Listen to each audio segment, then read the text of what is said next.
is a little dark, and I'm grateful to be here. It did darken up. I got to figure why that is. It's still light, pretty light tonight. And I will not be on long. 8:30, there is a Love and Stuff show happening at a regular time. It does involve some replay content from what I think is a great show around dating younger women, dating younger men, maybe. Hello, Karen Yvette Davis, and anyone else that's joining. I'm going to see how I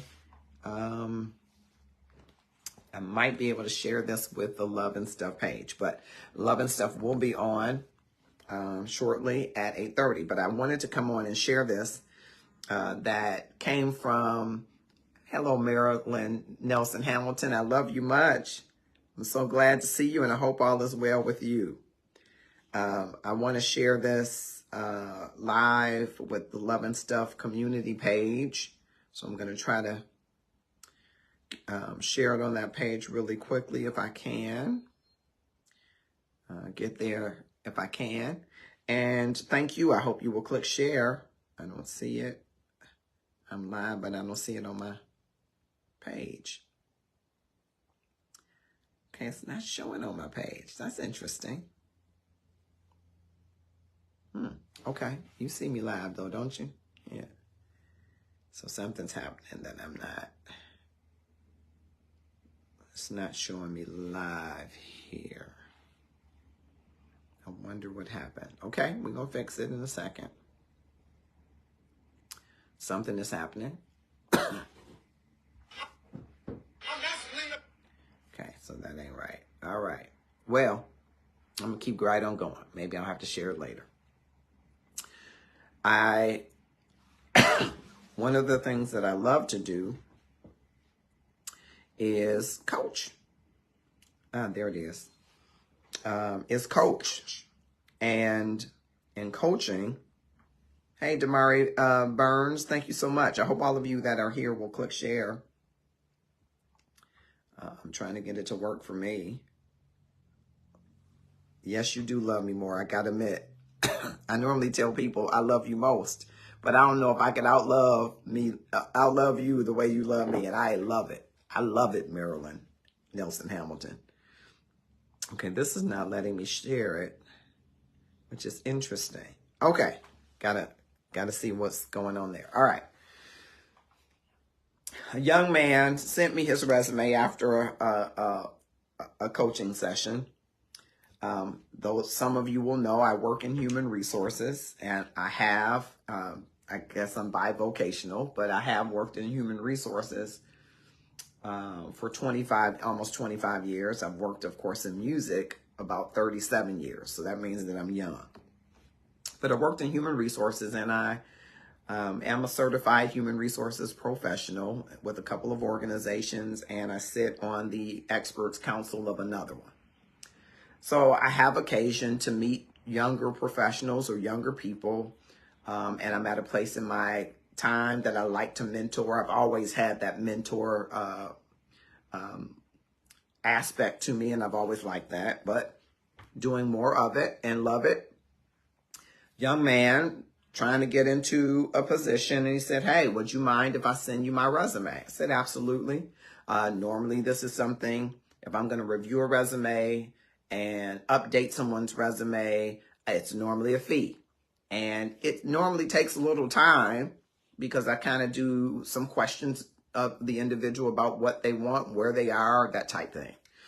So I don't do a lot of reviews, but I do some. But I decided, I met him, thought of him as an outstanding young man. He's new to the country, from another country. And he said, I'm just trying to get my foot in the door at this specific company and organization. I said, I happen to know someone there in HR. I'm not making any promises because I don't just always say, hire this person, do this.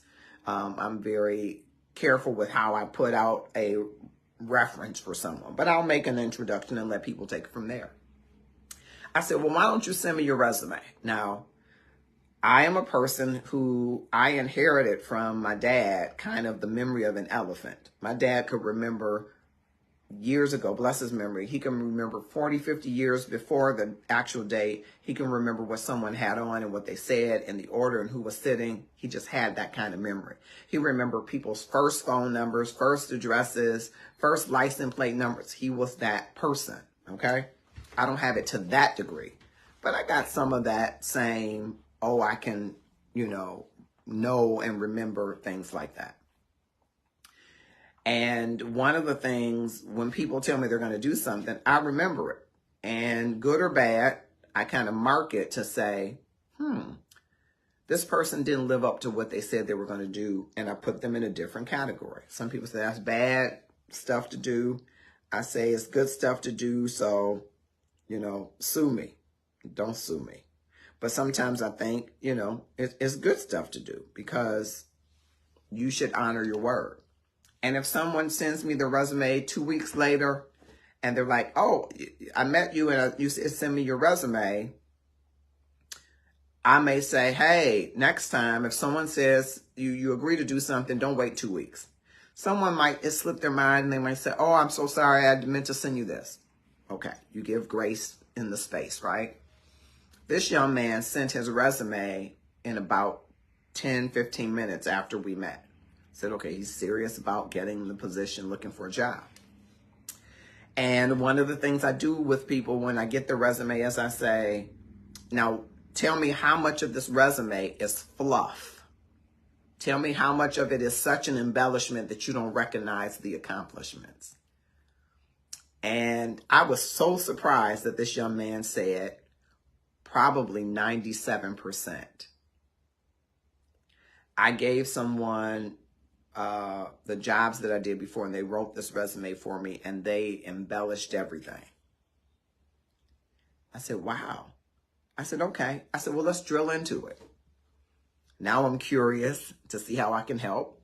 And I'm drilling into each of these bullet points that he has listed.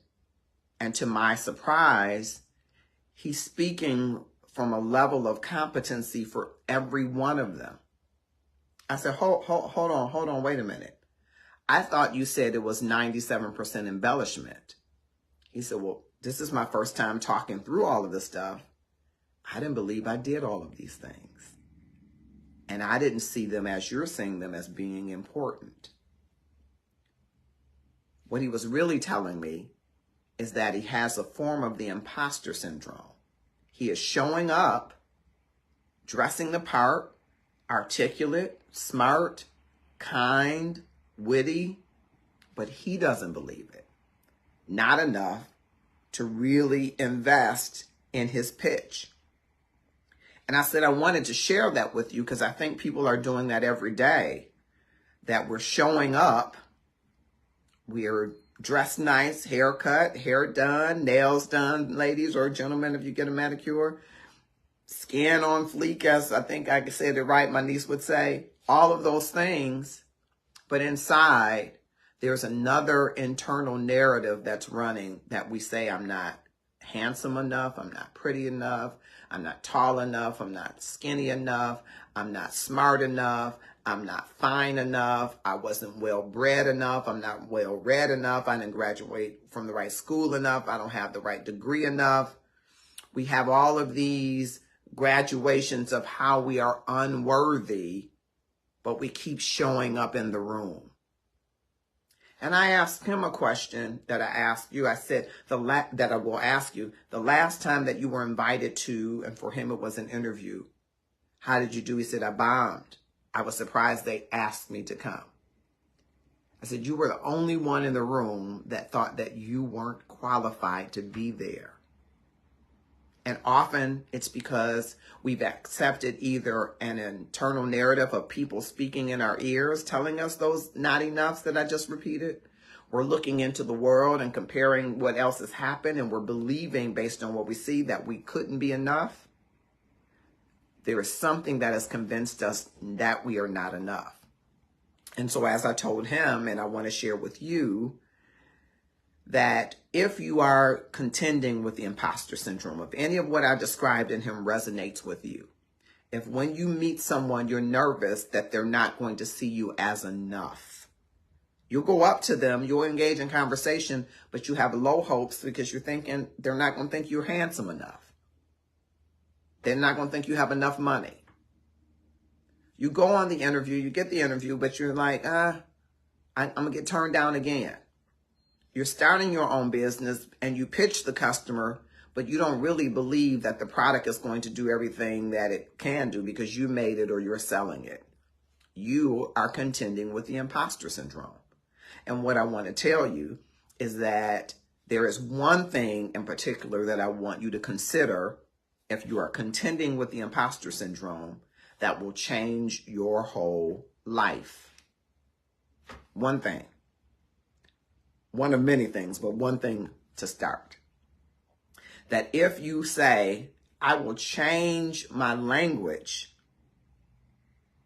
then you will change your life. Now that seems so oversimplified, doesn't it? Just change my language? Well, here's the thing. Your words have power. And if you give your words life, your words will change your life. Change your words, you change your life.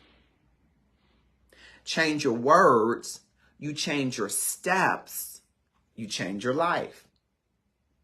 Change your words, you change your behaviors, which changes your steps, which changes your life. Change your words. It'll change your behaviors, which will change your steps, which will change the trajectory or direction of your life, which ultimately changes your life. You have to change your language so that you can speak to those limiting beliefs to quiet them. Speak to the negative self-talk to quiet it so that you can change your life. Your language is preventing you from moving in the steps, in the direction that you want to step. You start to say it, you will start to see it, and then you can step into it. So I want to share this affirmation that I shared with this young man, and I'm challenging you as I challenged him to try it over the next 7 days and see whether or not you're changing anything. Anything about you is changing, even subtly. Okay? The affirmation is this. I will myself to co-create an amazing life because the amazing is within me. I will myself to co-create an amazing life because the amazing is within me. You can personalize it. I will myself to co-create an amazing day because the amazing is within me. I will myself to co-create amazing relationships because the amazing is within me. I will myself to co-create an amazing product, an amazing project, an amazing business. You follow? Why? Because the amazing is within me. And I want you to 3 times the day to say that affirmation. And in between those times, so I'm going to give you an example. At 8 o'clock in the morning, at 1 o'clock in the afternoon, at 7 o'clock p.m., I want you to say that affirmation. I will myself to co-create an amazing life because the amazing is within me. I want you to say that 3 times the day. And in between those times, meaning between 8 and 1, between 1 and 7, no negative self-talk, no negative talk, no gossip, nothing negative. The only time you're going to hear something negative is after 7 and before 8 in the morning, which most people are going to eat, sleep, go to bed, maybe watch a little TV. So you're going to choose what you're going to watch on TV. Do that for 7 days. And you're going to see a shift happen in your life because your words change your life. You're going to find yourself stepping away from negative things. Your words will change your steps. You're going to find yourself changing your behavior and your posture, standing up, sitting up straight. How you doing today? I feel amazing. How you doing today? Amazing. I'm amazing. It's amazing to be on the wake up list. I feel powerful. I feel clear. You're going to start to change your behaviors, which is going to start to change the trajectory of your life. And I had to share that because this young man, I was impressed. I was on board to help him. Just meeting him once. I didn't have a position to give to him in my organization.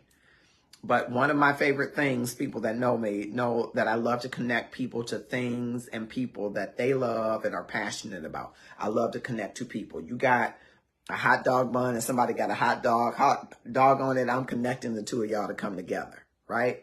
I love to connect people together around things they love. So when someone's looking for a job and I know somebody is looking for something, they'll say, oh, let me introduce you. Let me introduce you, or let me get on a video call with the two of you and just introduce you. Let me tell you a little bit about him. Let me tell you a little bit about her. That's my way. I immediately wanted to do that for this young man. He just impressed me. But I noticed it was matter-of-factly. It was like, unassuming. And so when I got the resume so quickly, I said, let me take the time out to look at this resume. And I did. And I saw, oh, wow. And as I drilled in, he didn't believe any of it was what it was. And how many of you are like that? How many of us have been doing something amazing? I mean, our work has been impeccable.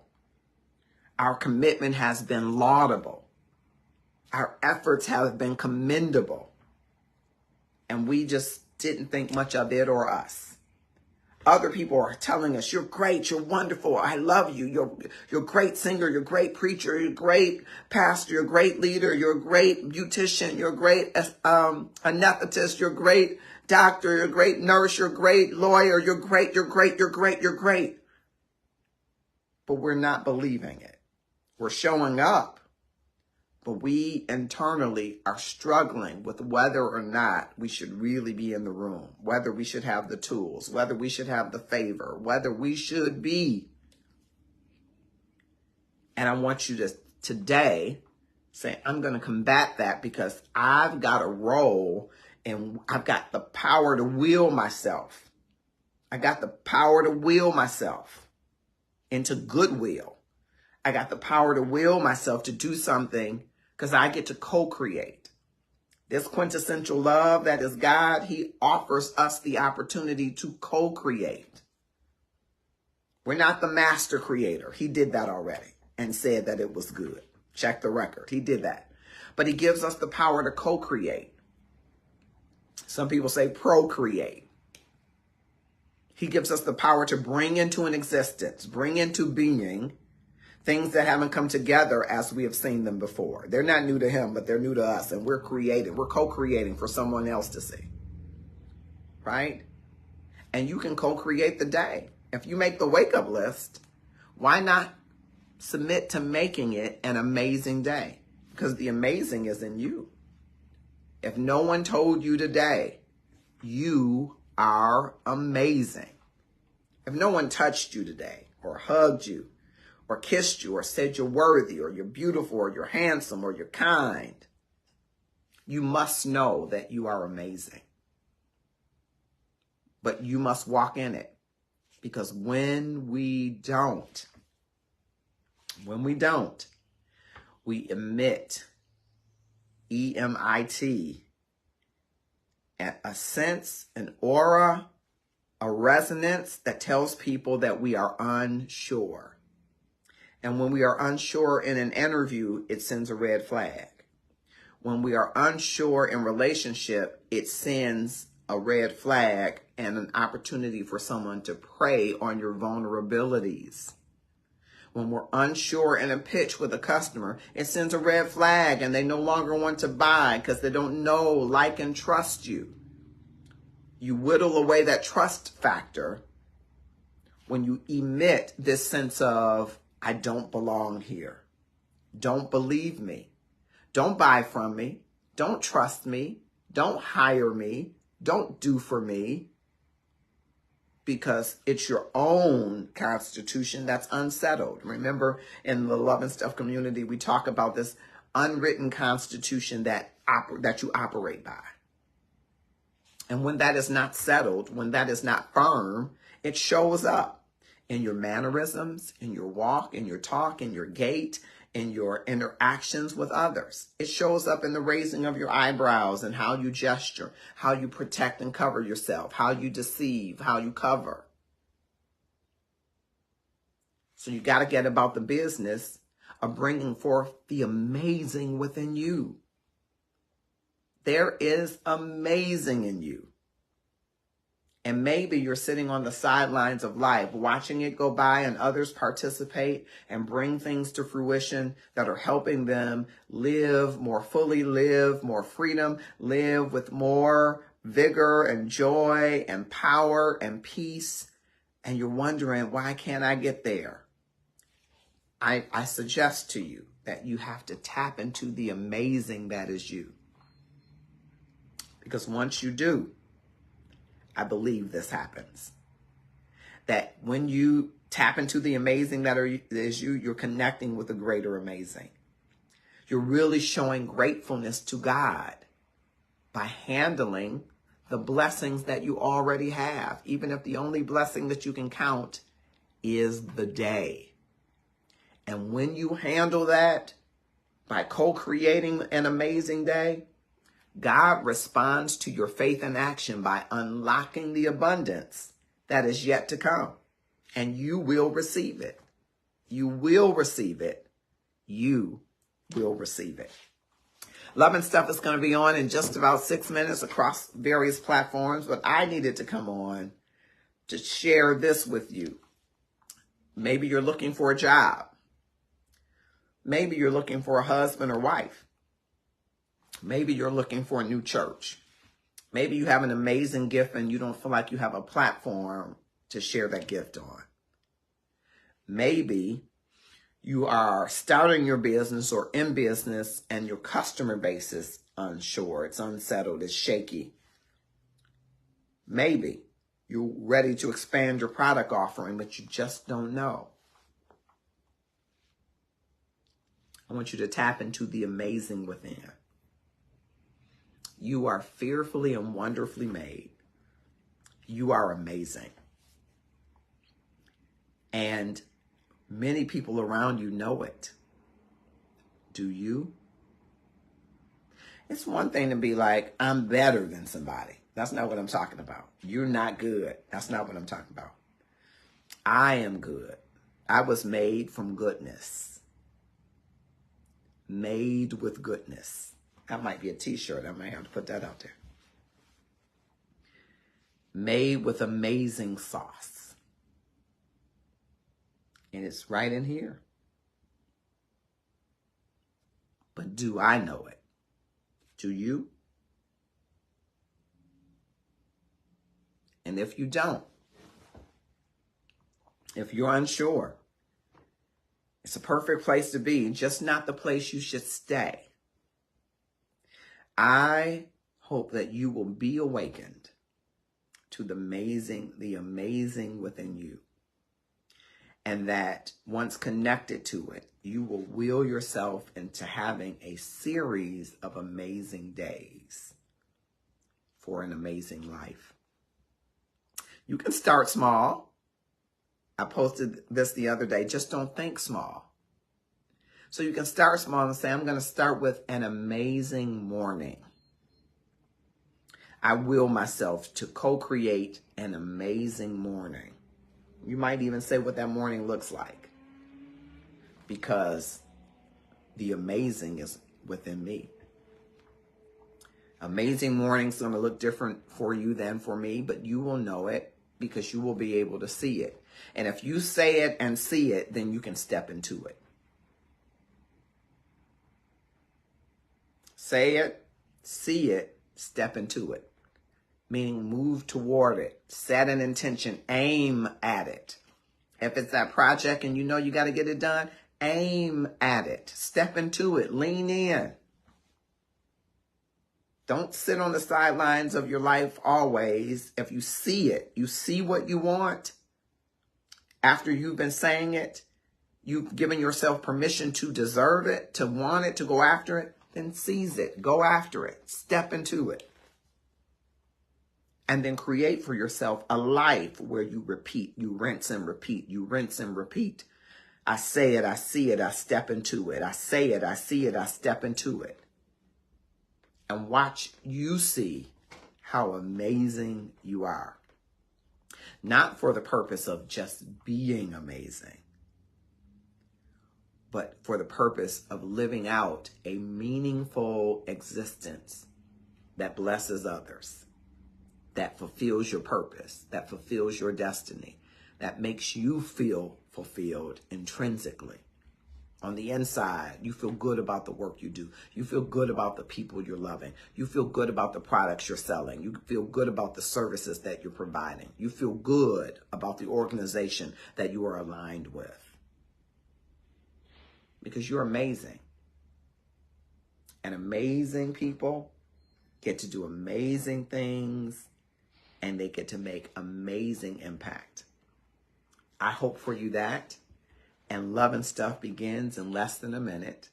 I had to share that. I hope you will share this with anybody that you think has the imposter syndrome. Tonight's Love and Stuff is on a different topic. It's a little bit about the cougar effect. It does have replay content, but I am sure that you will enjoy it. Meet me there in the comments in just a moment. We will be there. Thank you for tuning in. I'm only on the Marcus R. Holmes page right now, but I'm going to share this so that others on the Love and Stuff page and a couple of other groups will be able to get this, because I think that a lot of people are like that young man. I saw some of me in that young man. I don't know if that story resonated with you, but if it does, or someone that you know, why not share the content with them?